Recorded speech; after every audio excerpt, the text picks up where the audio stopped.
amici di Verde Nord-Est, bentrovati. Siamo nello stand dell'Antonio Carraro qui a Fiera Agricola Verona. Io saluto il fondatore e presidente Antonio Carraro e Liliana Carraro, responsabile della comunicazione. Allora, presidente, come sta andando questa fiera?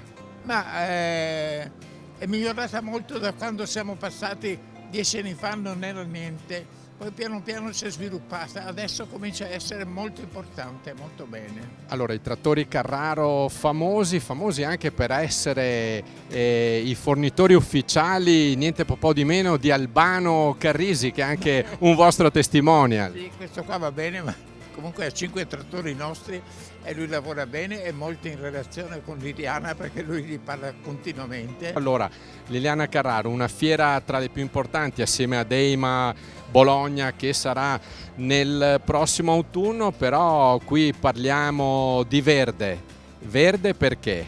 No, noi siamo reduci da un meeting a Bruxelles sul Green Deal che coinvolgerà naturalmente anche l'agricoltura. Da una parte si vuole togliere i fondi all'agricoltura, dall'altra parte si auspica questo progetto di rendere completamente verde e dare il primato della salvaguardia del pianeta all'Europa.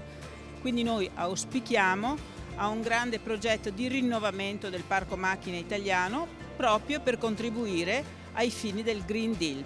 Allora, massima attenzione, lo dicevamo, alla sostenibilità. Quali sono i modelli di punta che presentate a questa fiera? Noi abbiamo in primis il Tony V che ci vede protagonisti con il primo trattore a telaio classico Antonio Carraro, perché noi siamo leader dei trattori isodiametrici, cioè con 4 ruote uguali motrici. Perché abbiamo fatto questo modello? Intanto monta un motore super ecologico in fase 5 e questo, per chi se ne intende, andrà a impattare. Sappiamo che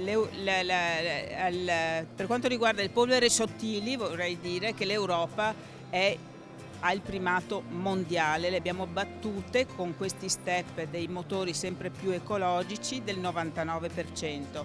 Quindi un motore super ecologico. Ma quello che è importante di questa macchina, che è nata per i vigneti dell'Alsazia, noi siamo costruttori di trattori di nicchia, sono quei vigneti particolarmente stretti dove l'operatore vive nel massimo benessere perché ha una cabina pressurizzata, cioè completamente isolata dall'ambiente esterno, e può utilizzare questa trasmissione fantastica idrostatica meccanica, per cui deve solo tarare l'attrezzatura con il trattore e poi non ha molte altre operazioni da fare, perché appunto è una di quelle macchine che ha una trasmissione completamente a disposizione alle esigenze dell'operatore, che in base al suo stile di lavoro vedrà la macchina uniformarsi, parametrarsi a quello che sono le sue esigenze. Quindi abbiamo infinite velocità in avanti e indietro, 4 gamme di velocità diverse e la possibilità di interconnettere la macchina all'attrezzo. Grazie Liliana Carraro e naturalmente grazie Antonio Carraro.